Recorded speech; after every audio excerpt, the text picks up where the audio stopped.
നമസ്കാരം. ലോകത്ത് സാങ്കേതികവിദ്യ അതിവേഗം മുന്നോട്ട് കുതിക്കുമ്പോൾ ഭരണരംഗത്തും നിർണായകമായ മാറ്റങ്ങൾ വരുത്താനായി ആർട്ടിഫിഷ്യൽ ഇൻ്റലിജൻസ് ഒരുങ്ങുന്നു. ഈ മാറ്റങ്ങൾക്ക് തുടക്കം കുറിച്ചുകൊണ്ട് സർക്കാർ തലത്തിൽ ഒരു AI മന്ത്രിയെ നിയമിച്ചുകൊണ്ട് ശ്രദ്ധേയമായ കാൽവെപ്പ് നടത്തിയിരിക്കുകയാണ് യൂറോപ്യൻ രാജ്യമായ അൽബേനിയ. ലോകത്തിൽ ആദ്യമായി ഒരു രാജ്യം പൂർണ്ണമായും ഒരു നിർമ്മിത ബുദ്ധിയെ ഭരണത്തിൽ പങ്കാളിയാക്കുന്നു എന്നത് ചരിത്രപരമായ ഒരു നീക്കമാണ്. ഈ AI മന്ത്രിയുടെ പ്രധാന ചുമതല മന്ത്രിസഭയുടെ പ്രവർത്തനങ്ങളെ കൂടുതൽ സുതാര്യവും കാര്യക്ഷമവുമാക്കുക എന്നതാണ്. നിലവിലെ മന്ത്രിമാരുടെ തീരുമാനങ്ങൾ, നയങ്ങൾ, ബില്ലുകൾ എന്നിവയെല്ലാം ഇത് വിശകലനം ചെയ്യുകയും മെച്ചപ്പെടുത്താനുള്ള നിർദ്ദേശങ്ങൾ നൽകുകയും ചെയ്യും.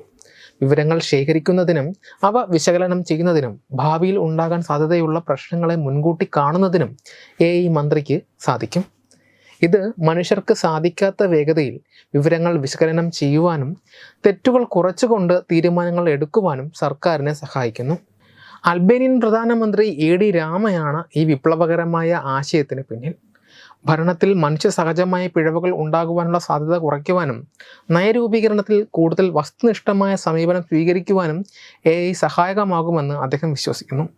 AI മന്ത്രി നൽകുന്ന വിവരങ്ങൾ ഉപയോഗിച്ച് മന്ത്രിമാർക്ക് കൂടുതൽ വിവരങ്ങൾ ലഭ്യമാവുകയും അത് കൂടുതൽ ശരിയായ തീരുമാനങ്ങൾ എടുക്കുവാൻ സഹായിക്കുകയും ചെയ്യും.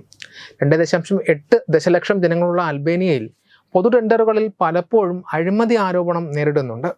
മയക്കുമരുന്ന്, ആയുധക്കടത്ത്, കള്ളപ്പണം വെളുപ്പിക്കൽ മാഫിയകൾ രാജ്യത്തെ ഉപയോഗിക്കുന്നതായുള്ള ആരോപണങ്ങൾ എന്നിവയെല്ലാം സർക്കാരിന് തലവേദനയാണ്. അഴിമതി സർക്കാരിൻ്റെ ഉയർന്ന തലങ്ങളിൽ വരെ എത്തിയിട്ടുണ്ടെന്നും വാർത്തകൾ പുറത്തു വന്നിരുന്നു.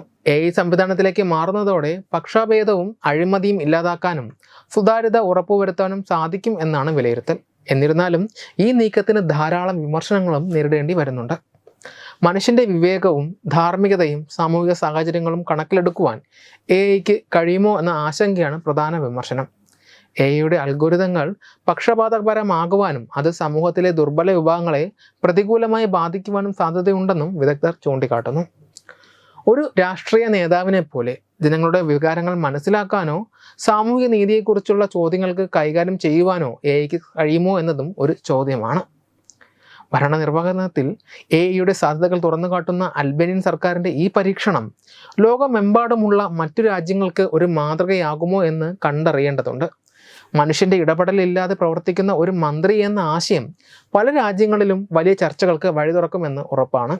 ഇത് ഒരു പുതിയ യുഗത്തിൻ്റെ തുടക്കമാണോ അതോ മനുഷ്യൻ്റെ സ്ഥാനത്തെക്കുറിച്ചുള്ള ആശങ്കകൾ ഉയർത്തുന്ന ഒരു പരീക്ഷണമാണോ എന്ന് കാലം തെളിയിക്കട്ടെ. വെബ് ഡെസ്ക് തത്വമൈ TV.